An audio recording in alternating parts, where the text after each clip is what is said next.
Good morning, folks. Very warm welcome. My name's Paul. I'm the founder and CEO of Trickle, and I've got the pleasure of hosting today's second in our Be the Change webinar series. Today's topic is how not to alienate Gen Z.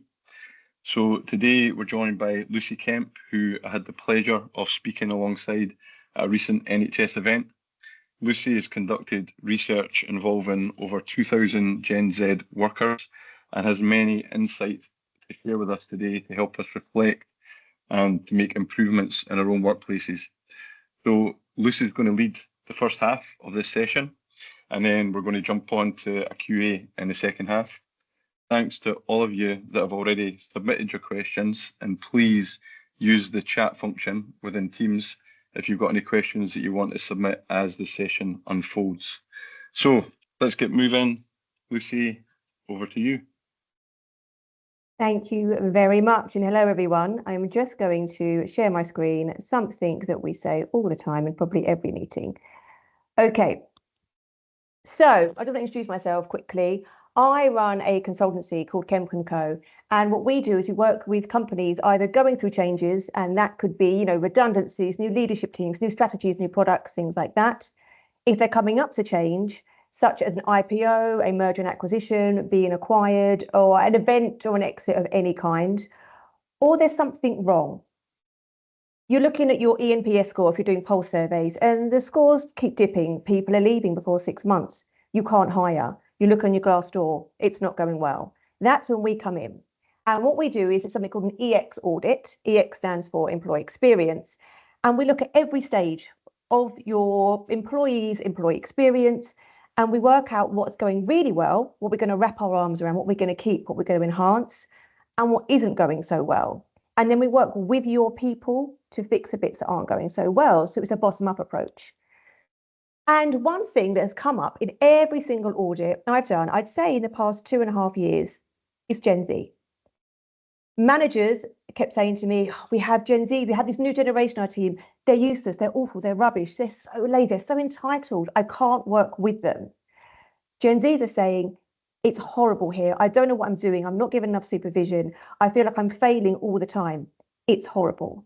Both sides are not having a great time. The Gen Zs are not engaged. They are not part of high-performing, productive teams. The managers are frustrated. They're not creating high-performing, productive teams. And we all know to create profits, to have a very strong culture company-wide, you need strong, high-performing, productive teams. So after I'd heard this a couple of times, I decided to go out and do some research. I'm all about data. So I wanted to give my clients and the companies I work with, the partners I work with, the best form of information. So I started looking about what do Gen Z really want from their employee experience? How can we help them? And this is what I found. It's this sort of stuff. It's outdated. It's things like give them a nice laptop. Or great, okay, give us all a nice laptop. Or they want diversity and inclusion. But what do they want? It's very high level, generic rubbish. A lot of it also is pre-pandemic. And the world has changed, especially for Gen Z. That pandemic era, they stepped into work during that, and it has shaped them in a way that none of us thought was going to be possible. And also a lot of it's American, and we have a very different culture here. I work with a lot of companies in the UK and in Europe, and the cultures there are so dramatically different to the US that this sort of research doesn't make a difference. So I decided to do my own. And in the past year and a half, the research paper officially came out early this year, but I've carried on researching. I'm doing a lot of work with Gen Zs at the moment. And I've spoken now to over 3,000 Gen Zs via surveys, via focus group, via one-to-ones. But I've also now spoken to over 100 managers and leadership teams on what they want, because I wanted the research to not only give an insight onto what Gen Zs want, but also how do we equip managers to deal with that? How do we make sure leaders are making the right decisions? So what did that research tell me? This is what they want. And this is not in hierarchical order of importance. So when I was speaking to leaders at the start, I said, what do you think Gen Zs want? And they said to me, purpose, it's social responsibility. That's all they want. That is all they want. And some of them said to me, we actually pay our Gen Zs less. because we have a purpose. Their purpose was the fact they give to charity. It wasn't, they're not saving lives, but they were like, we have that, so we pay our Gen Zs less, we would pay other generations coming in. And to be honest, when I looked at, before I did the research properly, I also thought purpose would be number one. Totally, without a doubt, it's definitely purpose, because that's what we're told. That's what other research led us to believe. But actually, number one was money. And really, that's the same for all of us. Yes, Gen Zs may want purpose, they want other things, but really, they want to be paid fairly for what they are doing. Money is still king. So when you're looking at attracting Gen Zs, retaining Gen Zs, the compensation element is still really, really key. So what's next? A safe and healthy work environment. And I'm going to come on to this later, the safe, especially around safe spaces, because it's something I talk about a lot and I'm hearing about a lot. But by this, they obviously mean a safe work environment. If you're going into an office, we want to be in a safe office. What they really mean is psychological safety. This is a generation who uses their voices. They are very free and easy what they talk about, and they want that to carry on into a workplace. So they will talk to you about a lot of things that probably as managers, we wouldn't have discussed before. When we were being managed by someone, we probably definitely wouldn't have discussed before, but they want a safe space to do it in. And they want managers to create that safe space. And that, if you haven't done it before, is really, really, really tricky. And they want learning and development opportunities and work-life balance. They want to learn on the job. They want to come into a job and they want to learn while they're there. And they want to develop and they want to do it in a way that works for them. We came into organizations that I did 20 odd years ago, and working ridiculous hours was the norm. If you weren't doing it, you were frowned upon. And we still carry that forward. I still carry that forward. I'm guilty of it. They don't. They expect a 9 to 5. They are happy to work late if a project needs it, but that shouldn't be the norm.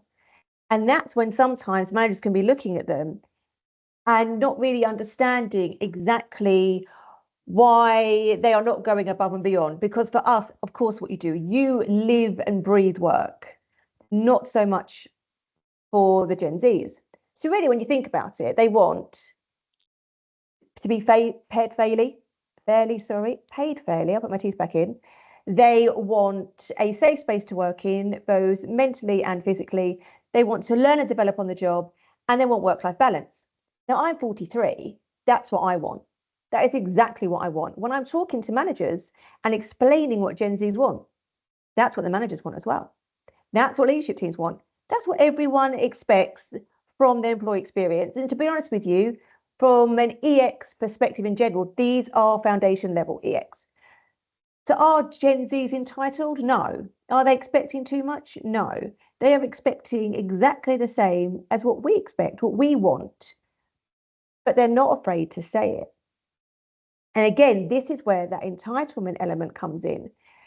Because would we have said this back then? No, we wouldn't have. We were too afraid.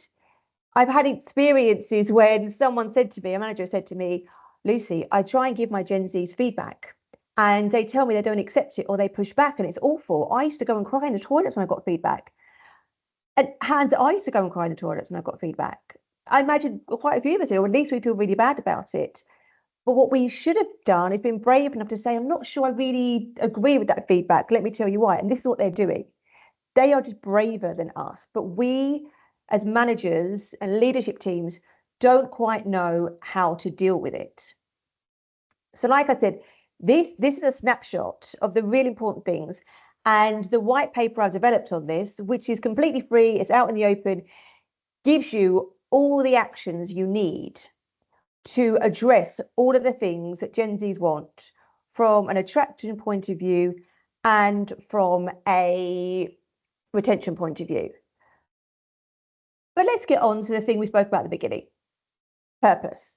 And the reason I really want to get into this is because it's something, like I said, that every conversation I had around Gen Zs before the research came out is this is it. Even brands, I've spoken to a lot of brands actually who are reformulating their marketing teams to have Gen Z experts on there. And they keep saying if a brand has a purpose, that's all you need. It can be, we can hike up the price as long as it has a purpose. So is it really that important? Yes, it is in some cases, but not as much as you think. I spoke to the Gen Zs and I said, if a brand had an amazing purpose and gave you less money versus a brand with a, it had some form of purpose, but more money, what would you take? Money won every single time. When I spoke about those other four things, so money, safe space, learning and development, work-life balance, if they were all really, really good, but it didn't have a purpose, we should take the job. Yes, they would. What was interesting though, and this is also the case with diversity and inclusion and political leanings when it comes to companies, they expect purpose to be a norm. They don't like companies who shout about it. And again, this is with DEI.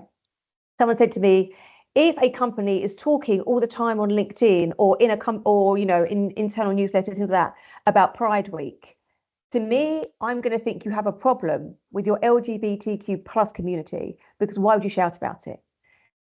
Purpose, diversity and inclusion, political leanings are intrinsic. You don't need to talk about it anymore. It just needs to be there. But that means it needs to be much less performative and more strategic.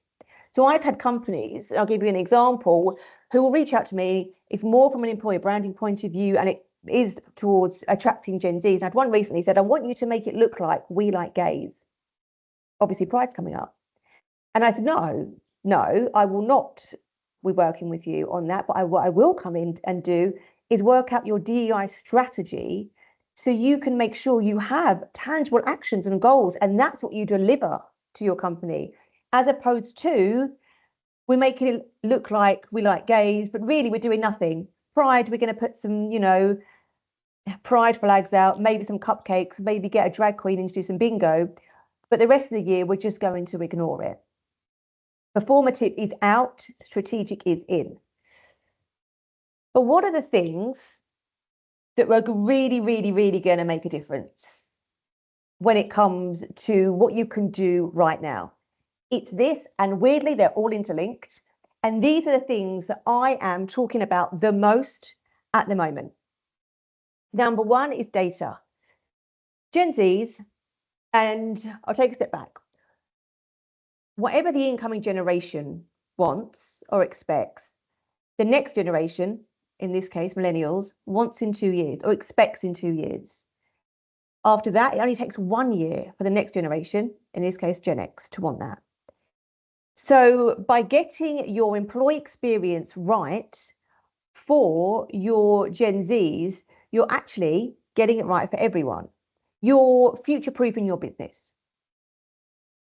What Gen Zs want is a personalized employee experience. And again, we all weirdly expect that because outside of work, everything is personalized. I will, on Spotify, for example, they'll be like, Lucy, we've created a personalized playlist that will suit you. They're usually spot on. It's fantastic. I love it. But I've come to expect that. I will get an email. You left this in your basket in this shop. We think you'd like X, Y, and Z. Again, great. Love that. It's a personalized experience for me. It makes me feel special. Gen Zs want this from their employee experience, and therefore other generations will want that within 3 years.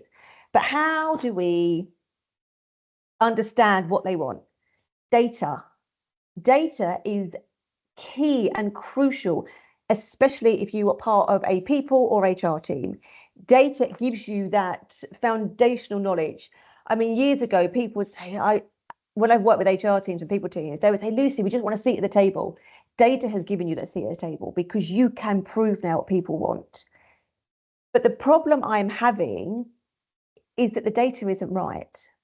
Companies with the best will in the world are creating employee experiences and making really key recommendations on initiatives such as benefits and pensions and policies for maternity and paternity, reproductive health policies based on the data that isn't true. But how do we make sure we're getting the right data? And they get the data in the right way, don't get me wrong. They're using pulse surveys, they're using feedback in questions in town halls and all hands and things like that. But how are we making sure we're getting the right data? And it comes on to safe spaces. Have you created a safe space for people to say what they want and for you to get that right data? And the answer is probably not. safe spaces and the word safe space has become more and more popular. Like when it comes to like Google searches, it exponentially has grown. Things like safe space and psychological safety, things like that. It is amazing. And companies are doing a lot. But I've noticed a real trend recently, a worrying trend, that where companies have said to me, we've created a safe space, it's fantastic. Our people feel completely comfortable in saying whatever they want to us. So we've taken away the anonymity. And this is the worst thing you can do. I'll be really honest with you, because even if you think you have created a safe space, your space won't be safe for everyone. And by that, I mean, if you are neurodiverse, if you are an introvert, if you are a minority, if you are a woman, it is really, really tricky or trickier to raise your hand and say something, because we have different lived experiences and we get looked at differently. My lived experience is being a woman. So do I find it hard to put my hand up sometimes and when I've been in a company in a past life? I do, because we are seen as, oh, you're always complaining about something, or you're just nagging. Women nag, and this is another thing. So I'd rather sit on my hands and be like, oh, don't think about it, think about it. And that means I've lost trust in the leadership because I haven't been able to say anything. My safe space is gone. Whereas once I might have been a promoter of a company, I'm now a detractor. But how can we create amazing safe spaces? That is where technology comes in. Now, your pulse surveys are doing a great job. Don't get me wrong. If you have anonymity in there, they're doing an amazing job. But what people really, really, really want from tech is for you to get the data. Then what? They want you to give you a safe space, get the data, but then see what you're doing with that data. The data usually goes into a void. Lots of companies will say things like, we will do a great, you said we did campaign. They don't. And the reason they don't do it is because they're too busy firefighting. If you've got a list of all the things that your people want and need, and some of them can be quite urgent and crucial, you haven't got time to then communicate it out. And this is one of the things I work on with companies the most, is how are you communicating out? The employee experience has changed. Because so many people keep saying to me, I haven't got a way to give feedback, or there's no learning and development. There is, but the people teams are so busy doing all this stuff, they haven't had time to tell the company about it. And you get this mismatch because the people team are like, we're doing all this stuff, no one cares. And the employees are like, we're giving all this feedback, no one cares. That communications bridge is crucial. Back to the original point. We've got the data, but we don't know what you're doing with it. Now, I'm going to be very, very transparent here. I do not work for Trickle. I do not have shares in Trickle. But Trickle is the platform I recommend to every single person that I do an EX audit for. Because not only does it give you a safe space to put your idea forward with your name against it, so you can work on it, it gives you a safe space to do it anonymously as well. So you have both options there, amazing. But it also lets you see what's happening with it. So it's almost like that communications bridge, although I would always recommend putting that in, internal comms is crucial for this. Trickle almost does that for you. So when it comes to technology, you need to make sure you have the right tech in the right way, and you're using it in the right way as well. Now on to training. Gen Zs are in a very tricky position because they came into the workforce remotely and they haven't learned soft skills. And this, again, is something I do a lot of. I do soft skills training for Gen Zs. I do manager training. I have a whole training suite because it's just needed. Because I've worked with Gen Zs who don't know how to manage stakeholders, don't know how to work with managers, don't know how to receive feedback. They feel that feedback is always against them and they are devastated by it. They don't know how to structure an email. They don't know how to be proactive. And that's not their fault. They've been brought up that way slightly, but also they entered into a weird world where you didn't learn from osmosis. We all sat next to each other. We came into the workforce and we learned from people. We could tap people on the shoulder. It just worked. That world has gone, but companies haven't put anything else in place. So again, what are we doing? Are we training people when they come in and be like, you go through this training course before you even start your role to make sure you are, fit for the workplace? Again, are you training your managers? It's very good training Gen Zs and blaming them for everything, but are we equipping our managers? When it comes to managers, they become managers because they do a great job. And then we're like, you did a great job. Here's a team of 10. carry on being great at your job, but also manage these people. But we're not going to tell you how to do it or give you any support for that. Support your managers. And that comes with things like giving feedback, having difficult conversations, managing multi-generational teams. Things also like this is how you almost like communicate internal comms for managers as well. But then are you giving your managers a safe space? This is things I'm working on with companies all the time. We just don't think about manager training that much, but we should. And then a slight future focus when it comes to training. AI is incredible, don't get me wrong, big fan. One of the things a lot of companies are doing now with it is removing the entry-level jobs. They're taking all those admin-based jobs away. It saves them money. I get it. Profits are going to go up. However, what does that mean for the incoming generations? Those entry-level jobs is where we learned, is where we failed, is where we made mistakes. If that isn't there anymore, their first job is a skilled job. So how are they getting, again, workforce ready without actually ever being able to, not learning remotely, which is what they're doing now, they won't ever have that opportunity. So are we running workshops again before people join us? If we're expecting them to be really work ready, what are you doing? Because otherwise, if we're not doing this, you're going to have to really make sure that your older workforce, your Gen X's, your boomers even, are ready to stay in their place for a long time, because that future generation won't be ready because those entry-level jobs have just gone. So this is what you need to be focused on right now. But a question I always get asked is, what should we be really worried about when it comes to Gen Z? So positive, ending on such a positive note. And it's this. This is what it is. When I was doing the research, what I found is there was a huge gap between what male Gen Zs want and female Gen Zs want. And I couldn't stop thinking about it, probably because, again, lived experience as a woman. So I really deep dived into why there was such a difference. And I wanted to find out exactly what women wanted. And what I found out is that women, I'll take a step back. The question I found the most disparity in was, what do you want from your manager? Because again, this white paper was to give managers and leadership teams an idea on how to manage and lead Gen Zs.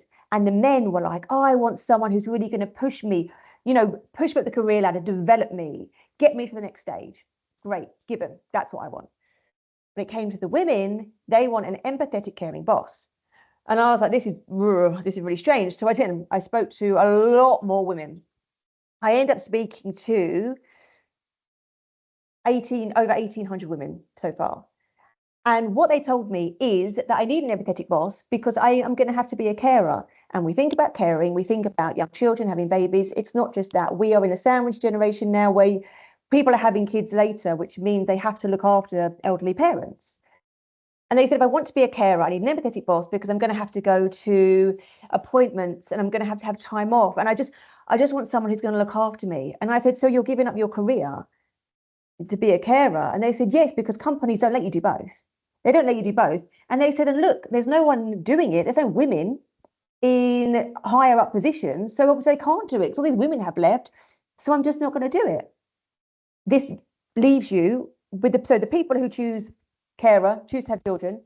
It's leaving you with really unengaged employees. They feel the companies let them down. On the other hand, which is even more scary, a lot more of the Gen Z women said, we're going to choose career because it's too hard to have a baby, especially in these days, or we're going to have a baby a lot later. We're going to really push it. Right now, it's all about career because you can't do both. There's no women in leadership positions doing it both. I have to choose my career. From a society point of view, this is even worse. For us to carry on as we are, happily, birth rate has to be 2.1. It's currently 1.3 and it's declining still. And you may think, Lucy, does that really matter? Oh, and something I never thought I'd be worried about at this age, a declining birth rate, but I really am. Number one, economically, it changes things. They're going to be less consumers. These consumers are going to want different things. There's lots of, like, for example, the childcare market is going to change. The childcare clothing, toys, all that kind of thing is going to change. The housing market is going to change. The pool of talent companies have is going to change. Instead of looking for the best, you're just going to have to work for what's there. because there aren't going to be enough people there. There's going to be less people paying into a pension. Like I said, I'm 43. There will not be a pension when I'm pensionable age. We'll need more infrastructure, sorry, to look after the elderly. We're going to have to make our people work longer. We're going to have to support an elderly workforce because we haven't got the young generation coming in.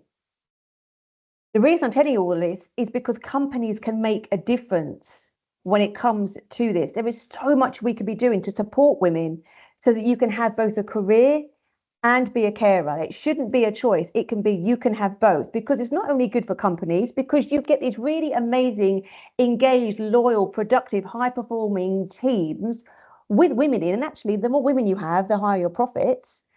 But it's good for society. It's good for everyone. It's good for the future in general. Now, shameless plug, my next white paper is all around that, and it's out in 2 weeks. But I've asked the people at Trickle to share it with you early, just because this is something I'm so passionate about and something that I really think companies need to start thinking about now, because really it is already too late. So that's it from the presentation point of view. I am now going to stop sharing my screen so we can go on to the questions.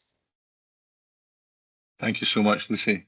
I always love hearing your insights on Gen Z. And what I love as well is that you talked about kind of foundational level employee experience, right? And my experience is that that's a lot of the time where organisations should be focusing, right? Where leaders should be focusing on that foundational stuff, which is great. Right now, I've got a sheet in front of me with so many things scribbled on it from your talk, right? So, and we've already got questions that have been submitted, but I'm going to go back to my squiggles, and I'm going to start, first of all, with psychological safety, which is a topic that's very close to my heart. A confession, when I started Trickle about 5 years ago, I actually hadn't heard the term psychological safety, albeit it's very fundamental to what we do. I'll go back to anonymity, right, and the importance, in my view, that that played in creating a psychologically safe environment. And we've talked about fear, okay? Why do you think there's a lot of fear, given that there's a lot of leaders in the audience today? What do you think the fear is around anonymity and having that available as an option? Yeah, it's really interesting. I'm working with 3 different clients at the moment who are all really fearful of anonymity. And they keep saying to me they don't want to be trolled. They think that if you have anonymity in there, it's going to bring out people's worst behaviors. And that isn't an anonymity issue, that's a cultural issue. Often there will be an underlying culture, and people always say culture is how you feel on a Sunday, or culture is, the best things about a company. It's not. Culture is the worst behavior that will be tolerated. So a company I'm working with right now has a bullying culture. It comes down from the top, the fish always rots from the head. That is their culture. The leadership lets that happen. That's their culture. They will not go anonymous because they keep saying, we're going to get trolled. No, you're getting trolled because you have a bullying culture. You're not getting trolled because all of a sudden you're letting anonymous questions going in. So if you're afraid of anonymity, it's because you have a problem with your culture. So that's what you've got to fix. Not going anonymous, not going anonymous isn't going to fix anything. It's just going to give you that wrong data. By being brave enough to have anonymous questions on there or have an anonymous feedback mechanism, you are going to get the right data. Yes, obviously, we are all going to get some form of dodgy questions, and there are ways you can mitigate that. And I know I'm working with clients on, but that's the only way you're going to get that really, really good, rich data that's going to allow you to have really amazing employee experiences. If you don't have that, there's no level playing field. And so you're going to have the loudest voices giving you the data. And so you're only creating an amazing company for the loudest voices, which isn't what it's all about. Yeah, 100%. I'm going to tell you a little story about my first experience of anonymity. So it was like 25 years ago now. I just graduated and I was in my first job. And we worked in a startup. There was like, I don't know, 30 of us. I think I was like the 4th employee. And we were working from this like massive house where the founders like were renting. And it didn't have like office equipment. It was like, hey, you're all sitting on benches at the dining room chairs. And obviously there wasn't laptops in those days. And what happened is that over time we started getting all these little niggles like, hey, this isn't a comfy seat, and lots of different things, right? People were arriving, we kind of started working a certain way, and then you add more people, and that way of work just becomes the way that you work, right? and it was kind of starting to creak. As I say, not a massive business, like 25, 30 people. But what happened is that people were really frustrated, right? But nobody was talking about it. We were talking about it Exactly. at lunchtime. You know, we're talking about it in the garden when we're sitting having our sandwiches. So I was about to leave, right? Because I was just so frustrated. This was after about a couple of years. And I was really quiet at school and at university, right? My report card said quiet works well. So I was one of these introverts. I've maybe changed a little bit now. But what I thought was, this is pretty silly, right? There's all these people that have got all these frustrations, but we're not kind of talking about them in front of the leadership or the founders of the Hmm. organization. So what I did is I kind of through speaking to people at lunchtime, right? I started writing a list actually on a bit of paper, right, of the things that were biting people on the backside. And then I put a score against it, right? If it was 7 people, it had a score of 7, right? And then I sorted it into order, put it into a Word document, and on a floppy disk, which I remember was called Oh, I company remember issues dot those. doc. I left it on the MD's desk. Right now, I wasn't anonymous, right, because I was leaving anyway. I felt like I had nothing to lose. Left it on the founder's desk, and the next day I got a call. Hey, Paul, can you come out for lunch with me and a couple of directors? Long story short, I was really nervous about going out for that lunch, right? But it was transformational for that business because they said, "Hey, we totally didn't appreciate that there was all these challenges. There was like 25 things in this list, right?" And they asked me to then help engage and kind of work on tackling those. But that business then went on to be really, really strong. And the people that were frustrated ended up being real champions for that organization, right? And that was a really good example of a leadership style that was kind of hidden before that, you know? It was like, hey, we want to listen, but we don't really know how to do it. Yeah, and it's hard. I'm working with it's an academy at the moment. And when I came in, they said, we know all the problems, Lucy. We have all the problems, but we just want you to go in. And it was almost like a tick box exercise. We just want you to go in and do this whole anonymous thing so that, so it looks like we've done a due diligence, sorry, when it comes to this. And I knew that I'd be doing the real work. So I was like, yeah, that's fine. And I went in, I did it. And the problems that actually came out, people were actually concerned about, were completely different from the leadership team. So had thought of.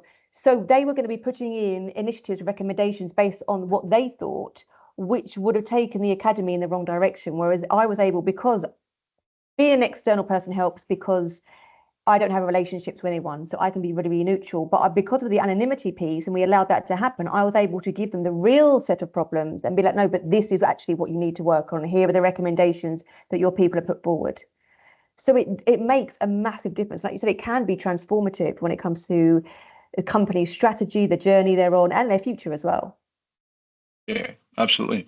Cool, right. I've got a question in the chat here. Thank you so much. Great insights. What initiatives can workplaces implement to specifically retain and support female Gen Z employees, ensuring they feel valued and have equal opportunities for growth? Great question. And there are lots of this on the new white paper. It two things, really. It is actually it's just one thing. It's listening to your female employees. Number one, because I could say, and in the white paper, I do say, here are the things you need to consider. But really, it's finding out what your female employees want. So when you're getting this data, make sure you can segment it.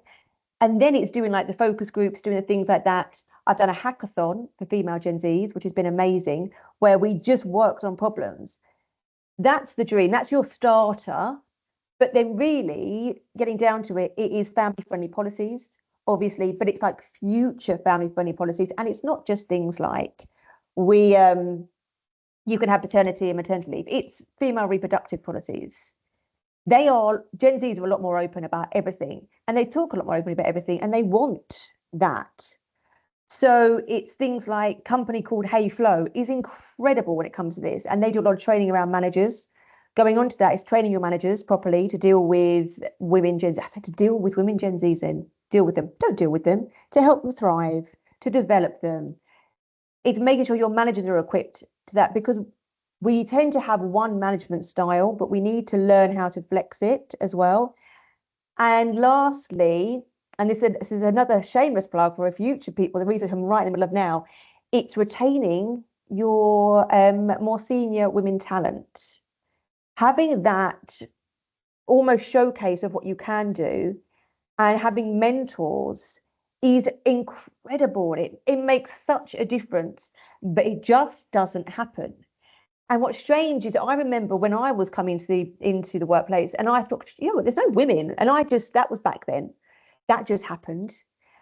But I found there's a pandemic of women 38 to 50, people my age, leaving work. And that's what I'm finding out now. How do we retain that? So I am in the middle of speaking to, again, over 2,000 women my age to work out how are we keeping you? Because if we keep you, we will retain those Gen Zs. So there's a real link there, which I think is crucial for companies start to look at.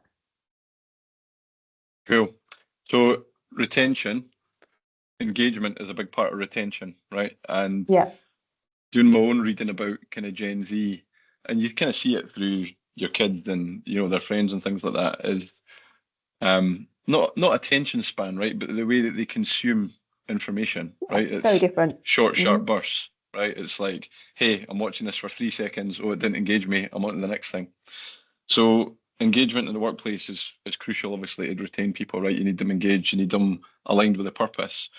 What would you say are the top factors that can keep Gen Z employees engaged at work? So there are two things. It's tech and transparency. And from a tech point of view, you need to replicate what we are using in our general life. For Gen Zs, tech is not an entitlement or an expectation, it's a norm. And I always use this example, and I've used it with you, Paul, is that my daughter, Lyra, wakes up in the morning and she'll be like, Alexa, play me Beyonce. And to her, norm, absolute norm, doesn't think anything of it. Whereas I'm still like, oh, I can't believe we have this. This is incredible. That is exactly what we're talking about. Gen Zs can, on their phone, buy a house, they can sell a house.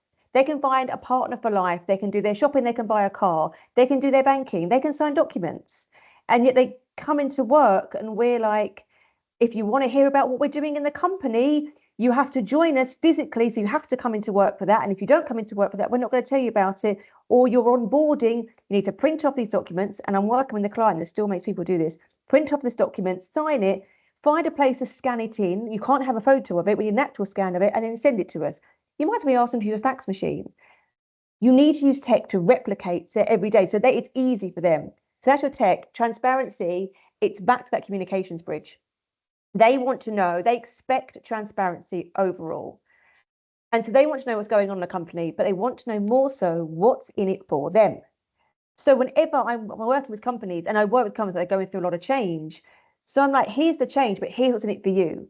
We are now in an individualistic society where we think about more about ourselves than we did 30 years ago. Before, it was like a collective society. Now we're individualistic. So to keep me engaged, I want to know what I'm going to get out of it and what I can expect. So it's that kind of thing. It's making sure you are using those messages, but using them through tech as well. That's how you're going to keep everyone really engaged. Perfect. I think another part of that as well, not just for Gen Z, but kind of not living with the status quo, right? So you talk about expectations, right? People, your Alexa example, right? And then people come into the workplace and it's like, yeah, print out and sign it. And, in the workplaces that we're all in, processes just evolve over time, right? It's like, hey, we started this 10 years ago and we're maybe still doing something similar now. And I always love the kind of gross, get rid of stupid stuff and that kind of, hey, we're not going to accept the status quo. And I think personally, that's something that's really important to show as leaders in an organization is that, yeah, the way we do things right now is maybe not the way we should be doing it tomorrow, and allowing people to speak up and, really feel that they're safe to contribute to those things. Some more questions coming in. Okay, so what can the career service improve on to support Gen Z to be work ready if the entry level jobs are being excluded? See, this again, I said I worry about things. I worry about the declining birth rate. I would worry about this. I was part of an AI panel last week, and everyone was really promoting AI. And I was the one being like, no, this isn't what we should be talking about. We should be talking about how is it going to impact our people. I foresee, and this is something I'm doing as well, I foresee there to be more training companies popping up that will specialize in this. Like I say, this is what I specialize in. This is what I will train people on. But there needs to be more. There needs to be more. So companies, if they are looking for someone for a skilled role, they have to make people go to, say, an academy of sorts, or a soft skills university, let's say. So they are trained up before you join, because it's that bit there that's going to stop the friction, where managers are expecting people to be work ready, but people, of course, they're not work ready because they're entry level roles. So I think it's that kind of thing. It's making sure you have the right training. So whether you put that in-house and you have a specific future of work trainer, if you have an L&D department, that is something you could look at. They go through your training course, or whether you partner with external academies and be like, right, all of our people are always going to do this training before they join to make sure they are ready. But it is, I'll be honest with you, it's a real concern. And it's one, worryingly, that hardly any companies have thought about or are worried about or prepared for. But all of a sudden, there's going to be a switch, and you're going to, the employee experience for everyone, leaders, managers, employees, is going to really, really take a dip. Thank you. And then last question, I think we've got time for on the side, is from Amanda from the Q&A. So I completely see the priorities of Gen Z in a healthcare workplace, junior doctor strikes, working behaviours. Are you having conversations that may help understand this in the NHS in addition to business? And then there's a note, increasing pool of creative young healthcare professionals help with that care gap you describe. So, to be very honest, I haven't had conversations with the NHS on this. So I don't have that experience. So I might put it back to Paul, because I imagine you may have more experience on this one. Yeah, so I guess what we have is experience of helping facilitate those conversations, right? So that's, I mean, as we talked about earlier, the kind of number one use case for Trickle, right, is giving people a space where they can talk about the things that are important. And then understanding people's priorities, be it Gen Z or otherwise, right? That's one of the things that Trickle does, is says, okay, here's the 5 things that you should be paying attention to or engaging upon right now. So we do, but we don't kind of get involved in the specifics. So maybe that's the topic for another day. Maybe another topic, but really, no matter whether it's the NHS or whether it's anywhere, that whole employee experience piece, like finding out exactly what's going on. So often we will see a symptom, very, very appropriate. I'm using this given we're talking about NHS. You'll see a symptom and you will treat that symptom and you will put a sticky plaster on it, as opposed to not doing that and taking the time to really look at the employee experience and find out exactly what that root cause is. And that's what you need to fix, as opposed to treating the symptoms. And that works for any company, large or small, established, scaling. That's what you need to do first. You need to find out exactly what's going on before we can then put a plan over the top of that to fix it.